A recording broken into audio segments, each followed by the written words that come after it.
ऐसा पहले जिज्ञासा ही इससे संबंधित ही है कि आप ही का कथन है, ये कथन साहब श्री का है। और जिज्ञासा है राम नारायण जी भागलपुर की कि साहब कहते हैं कि मेरा नाम तो हो गया लेकिन काम नहीं हुआ। इसका क्या आगे पर बोले कन्हैया सिंह बीमार थे सिद्धिगढ़ में, हम उसी समय फोन किया, कैसा बता, तो डॉक्टर पूछा कि कौन उनसे बात कर रहा है, बहुत सीरियस है, कोई साहब से बात कर रहे, सिलीगुड़ी के डॉक्टर बोला हरियाणा साहब से, बोले हाँ, जब उसूल आवाज मेरी हम जल्दी ठीक हो जाए, जूतों की बात करो, तो जब साहबे बोल दिए कि ठीक हो जाए तब आप तो ठीक हो जाए। उसी पर हमने कहा नाम तो मेरा हो गया, काम नहीं, अभी तो नहीं बेटा, नाम तो मेरा हो गया, काम महादेव का नहीं। और कहां से महादेव का काम होगा? आप लोग तो एकनिष्ठ है नहीं, कभी दीदी का आंचल पकड़ते हैं, कभी भैया का पैजामा पकड़ते हैं, जूता पकड़ते हैं, शर्ट पकड़ते हैं, महादेव का तो कोई पकड़ता ही नहीं। हमारी वही स्थिति है, आपकी जैसी मेरी भी स्थिति है। अंग्रेजी में इसको कहा जाता है फ्लक्चुएटिंग लाइबिलिटी। आप अपनी जवाबदेही दूसरे पर फेंक रहे हैं, एक जगह तो खड़े हैं नहीं तो काम कहां से हो? मांगिएगा चर्चा के लिए आशीर्वाद, इसके लिए नहीं मांगिएगा शिव से बन जाए, आप दूसरे को बना दें। चर्चा बढ़िया से होना चाहिए, ताकि मंच पर बैठिएगा, दीदी प्रणाम, भैया प्रणाम, कुर्सी मिलेगी, कुछ पैसा भी मिल सकता, कुछ और चीजें मिल सकती है, उसके लिए धरती बनी हुई है भाई, खोजिए ना उसको। महादेव का मंच है तो महादेव की बात न करिएगा, आपके मन में दूसरा कुछ चल रहा है, अब वो बोल रहा है शिव गुरु के बारे में, शिव के बारे में, ये तो नहीं चाहिए। इसलिए हमने कहा कि नाम तो मेरा हो गया, मुंह से लोग जान गए कहीं ना गए, काम कहाँ हुआ? वही हमने कहा नाम तो मेरा हो गया, काम नहीं। काम तो करते आप लोग, करते हैं नहीं। खुद शिव शिष्य बनिए, दूसरों को शिव शिष्य बनाइए, दूसरों को बनाने के क्रम में भी खुद बनिए, ये काम तो होगा नहीं। चर्चा करे छी, माइक लगावे छी, करिए नाम तो हो जाए, काम नहीं हो।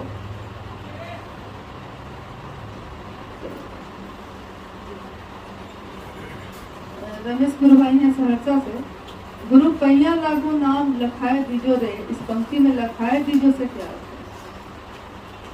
गुरु पैया लागू नाम लखाए दीजो रे, नाम क्या है आपका, ये हमको अनुभूत करा दीजिए, लखाना मत दिखना। नाम आपका क्या है, कौन है आप, ये हमको महसूस करा दीजिए। तो शिव कौन है ये तो आज तक कोई समझ नहीं पाए, आना कोई समझेगा, लेकिन थोड़ा तो समझ सकते हैं भाई साहब। आप अपनी पत्नी अपने पति को पूरा नहीं जान सकती है, कोई नहीं जान सकता, वही जानेगा, वो भी पूरा नहीं जानता, तो कुछ तो जान सकते हैं, कुछ तो आप जान सकते हैं कि मेरी पत्नी कैसी है। पूरी तरह तो खैर जान ही नहीं सकते आप, असंभव। किसी आदमी के बारे में पूरी तरह वह भी नहीं जानता, और दूसरा कोई तो उतना भी नहीं जानता जितना वो जानता है।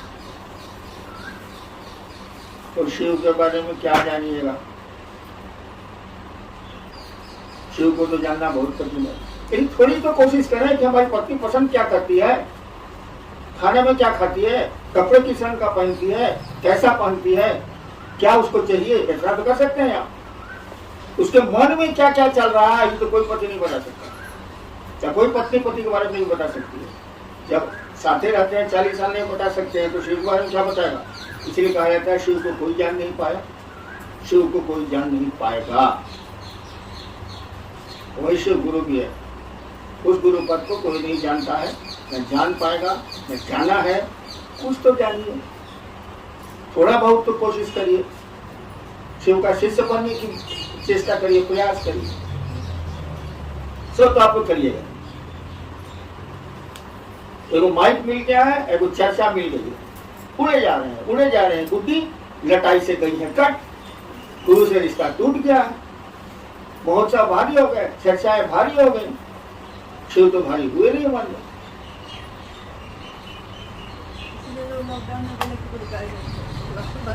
हाँ, लोगों ने हमसे कहा कि लॉकडाउन में गुरु कार्य बंद हो गया, बंद हो गया तो जूता निकाल के 20 जूता मारे। बोले नहीं है, हम उसको जूता क्या मारेंगे, हम ही को 5 जूता मार लेगा। तो मन में तो हुआ 5 जूता साले मारे। क्या लॉकडाउन में बीवी छूट गई, बीवी से रिश्ता टूट गया? क्या लॉकडाउन में बेटे को भगा दिया आपने? कुछ तो नहीं किया आप, संबंध तो वैसे रह गए और शिव से रिश्ता खत्म हो गई लॉकडाउन में। अब शिव से नहीं रहा लॉकडाउन में, इसीलिए हमको मन करता है कि जूता निकाल के 30 जूता मारे। लेकिन हम ही को मारने उठ जाता है तो हम क्या बोले, फिर चुप रहे। मन तो मेरा पकड़ नहीं सकते। जब बीवी पति का नहीं पकड़ सकते तो आप मेरा क्या पकड़िएगा? बोली पकड़िएगा तो हम बोल नहीं करते।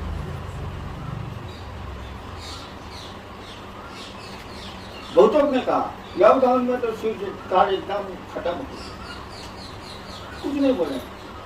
क्या कि अब तो 70 साल के हो गए, एक पर मारिए देगा तो हम क्या करें?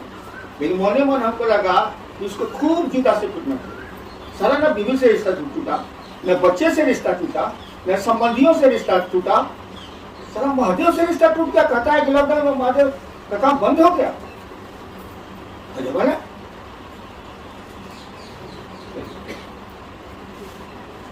आरपी सिंह जी हैं शेखपुरा से और राजनीति सिंह जी हैं जमुई से।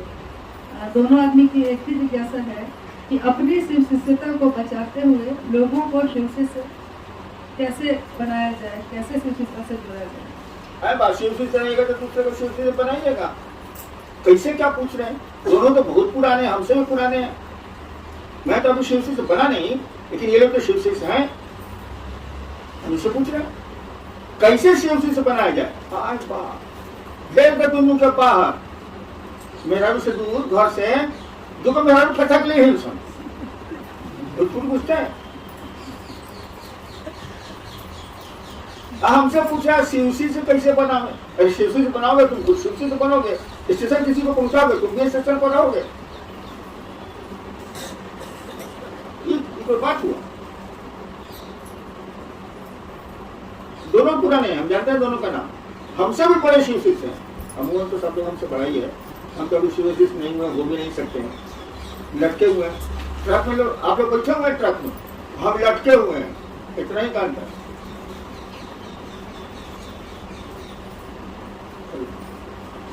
जी गुलजारी लाल जी हैं जमुई से। चर्चा में जाने का मन नहीं करता है, क्या करें?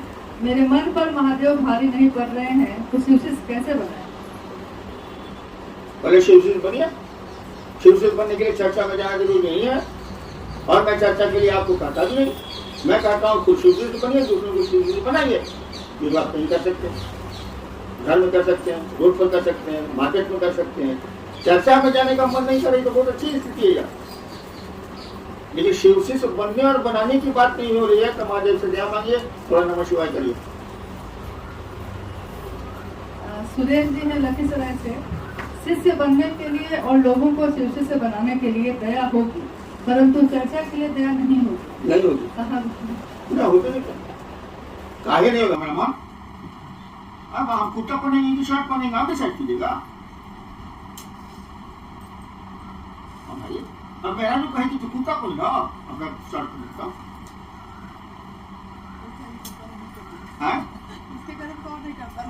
नहीं करता है, हम तो कर देते थे।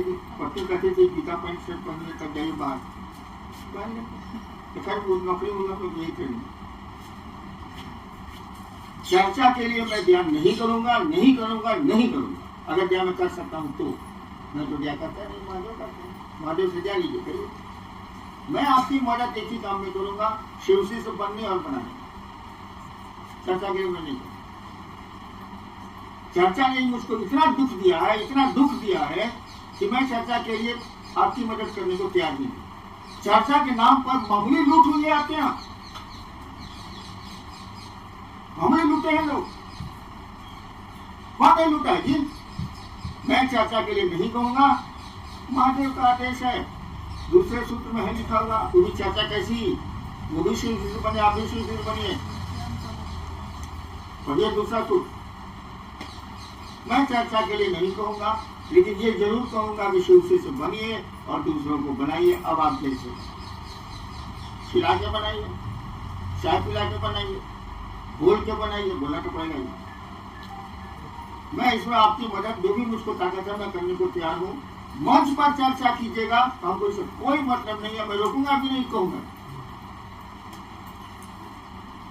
हाँ, मीटिंग करिए, लोगों को उत्साहित करिए, लोगों को शिव से बनाइए, जाइए 20 आदमी को बैठाइए, 50 आदमी को बैठाइए, करिए।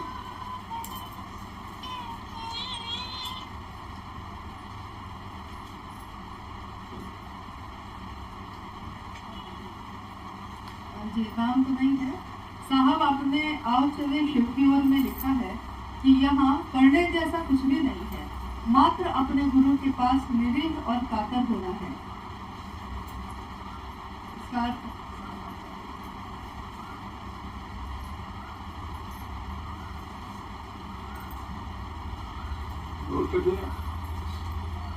लिखने वाले को नहीं बुझाना, इसलिए लिख दिया है कि आप बुझाइए उसको। आप लिखने वाले को नहीं बुझाया, लिख दिया ताकि लोग पढ़े और उसको समझाएं।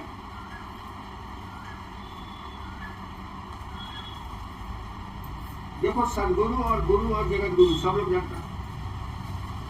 शिव जगत गुरु है तो सदगुरु भी, तो गुरु भी है।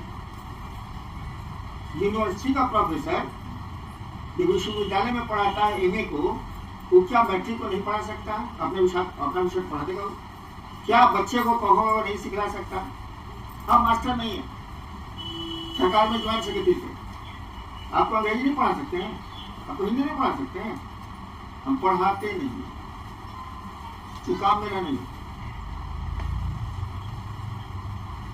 तो वो जगत गुरु है, वही सदगुरु बनता है, वही गुरु बनता है। या कोई भी सदगुरु और गुरु बनेगा तो उन्हीं का पावर लेके बनेगा, या खुद तो ही ले।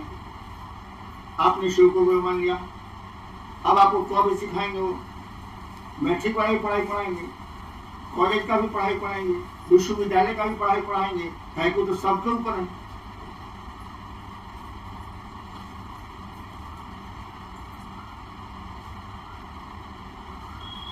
ऐसा होता है।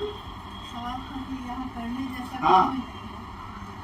तो जब सदगुरुए लेवल पर आपको सब कुछ मिल जाता है, मोक्ष मूलम गुरु कृपा, जब सदगुरु लेवल पर ही आपको सब कुछ मिल जाता है तो जगत गुरु की क्या जरूरत है? अशिव तो जगत गुरु अपने हैं। जब सदगुरु लेवल की पढ़ाई पढ़ाएंगे वही खत्म हो जाएगा, वही जीवात्मा शिशु से मिल जाएगी, तो ऊपर पढ़ने की जरूरत। उसके बाद भी वो गुरु बनते हैं, जगत गुरु है वो। तो करने जैसा तो सदगुरु लेवल पर खत्म हो जाता है, तो ऊपर करने का कुछ है। तो शिव शिष्यता में करने जैसा कुछ नहीं है, लेकिन स्टार्टिंग में तो करने जैसा है ही। अब करना पड़ेगा, वही जो 3 सूत्र दिए गए हैं उसको करिए। धीरे धीरे धीरे धीरे आपको लग जाएगा कि साला हमने करने से नहीं होता। आप लोग खुद देखते होंगे कि बाहर का लोग शिव से बन जाता है, अरे घर वाले को समझे नहीं सकिएगा। बेटुए अगर उम्र हो गई है तो बेटुए मारने दौड़ेगा, चुप, बकर बकर करता है, महादेव महादेव करता है। हम सरकार में थे, पावर में थे, तब तो बात कहता था कि समय पर बात कर रहे हैं आप, क्योंकि बहुत बड़े विद्वान थे। तो पावर में नहीं थे तो हमको भी पावर से बोलता, कुछ नहीं करते तो बाप बोलवा करते, घर से निकाल देता हमको, महादेव महादेव कहता जा करो। लेकिन इतना बोलने का साहस कहाँ से आया? मैं तो खुद ही सरकार में था, उनसे ज्यादा पावर रखता था।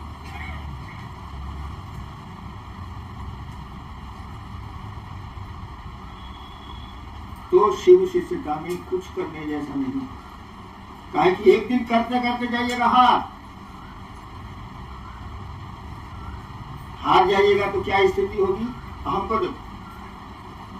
कटिहार महोत्सव में हमने डंडा निकाल लिया था मारने के लिए, कौन पड़ेगा?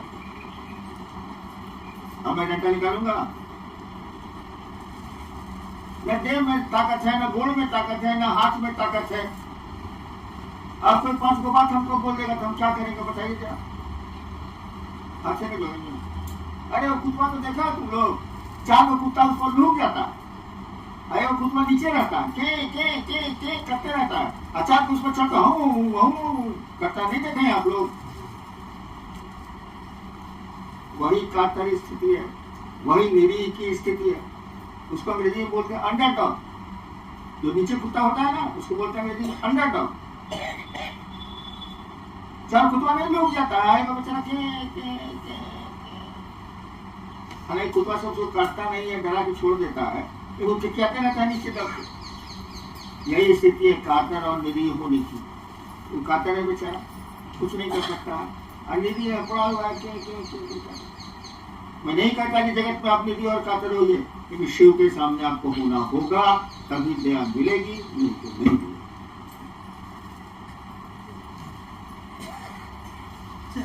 भाई चंद्रभूषण जी ने कपिलसराय से सुख और दुख से परे है शिव गुरु की शिष्यता। कहाँ पढ़ी गई लाइन, कहाँ से पढ़ी? सुख दुख से परे है शिव की शिष्यता। जब शिव से पूरी ऊपर चले जाएगा तब ना, सुख दुख तो हमेशा ही रहेगा आपको, उसको परे कैसे हो जाएगा?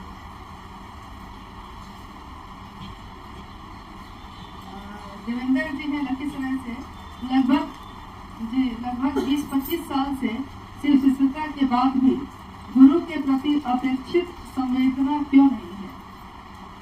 दया करें कि अस्थायी शिष्य भाव आ जाए। बहुत कठिन है बाबू, अस्थायी शिष्य भाव हो ही नहीं सकता है। अस्थायी शिष्य भाव में क्या होगा मालूम? एक आदमी रोटी बना रहा था, शिष्य भाव में चला गया, हाथ की उंगली ले लो, मैं दिमाग नहीं काम कर रहा है, शिव के भाव में चला गया, हाथ की उंगली दे देगी।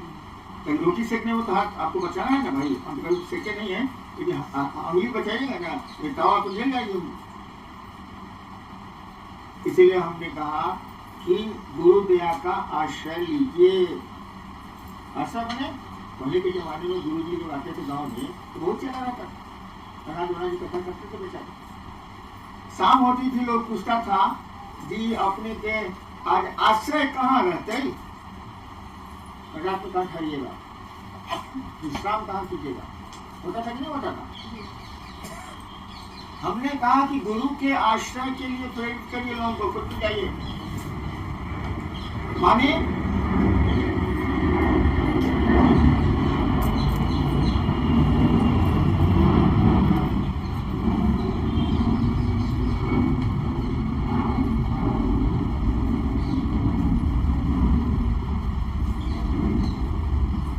जब धरती का कोई काम आपके पास नहीं हो, रोटी रोटी बना लिए, खाना वाना खा लिया, या दिन में भी जब भी, तो मन आपका कहाँ ठहरता है? रोटियां में अभी तक लगा हुआ है कि निकाल गया?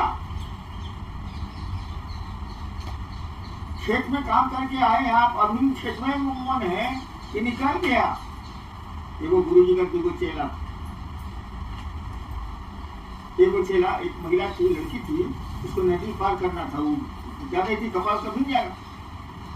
तो एगो चेलवा बोला कि आइए बहन जी आप कंधे पर, मैं आपको पार करा देता हूँ। दूसरा चेलवा देख रहा था, साथे था, गुरु जी के पास गया। जो चेलवा देख रहा था गुरु जी से बोला कि देखिए गुरु जी, ये आज सांप को कंधा पर रखे, एक लड़की को नदी पार कराए कंधा पर बैठा के, उसको बुलाया गया, जो काम किया था। तो कहा जी क्या कह रहा? कहा जी सरकार हम तो उस लड़की को उतार के वहीं छोड़ दिए, ये तो ससुरा अभियो ढो रहा है।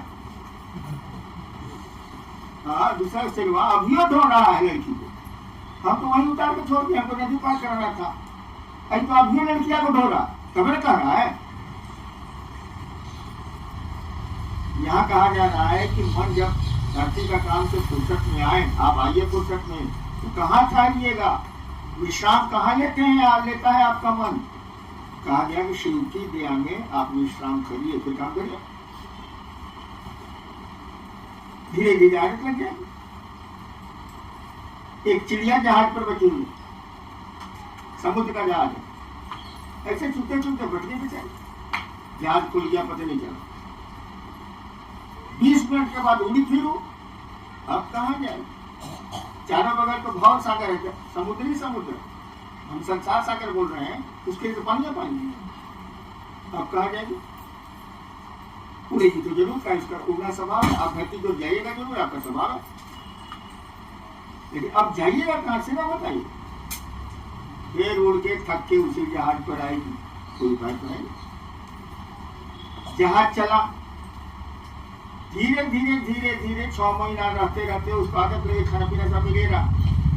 जहाज के यात्री उसको तो इतना खाना बचता है कि 6 महीना के बाद जब जहाज बंदरगाह पर रुका, तब उसका उतरने का मन नहीं कर रहा है कि सारा खाना भी ले जा रहा है, सब इंतजाम हो ही जा रहा है। उड़ने का मेरा स्वभाव है, उड़ती है, ये जहाज पर वापस चली आती है। अब जहाज उसका विश्राम स्थल हो गया, आश्रय स्थल हो गया। धीरे धीरे कैप्टन भी देखता है कि चिड़िया यहाँ बैठती है, जहाज खुलने वाला है, तभी कैप्टन कहता है रुपया चिड़िया कहीं उतर गई होगी, आ जाएगी, तब हम जहाज खोलेंगे। यानी अब जहाज के कैप्टन को भी उस चिड़िया की चिंता होनी होगी, उसको लेके ये यही रहती है तो कहाँ छोड़ दें। हमने कहा गुरु दया के आश्रय में जाइए, अस्थायी इसी स्वभाव में भी जाइएगा तब तो बहुत ऊपर ऊपर करके उनके दया के आश्रय में जाइए, मन को वहां विश्राम दीजिए, धीरे धीरे आदत लग जाएगी। जब नहीं जाइएगा तो महादेव कहेंगे कहाँ जाए, अस्थायी से स्वभाव बहुत कठिन है, जरूरी तो है।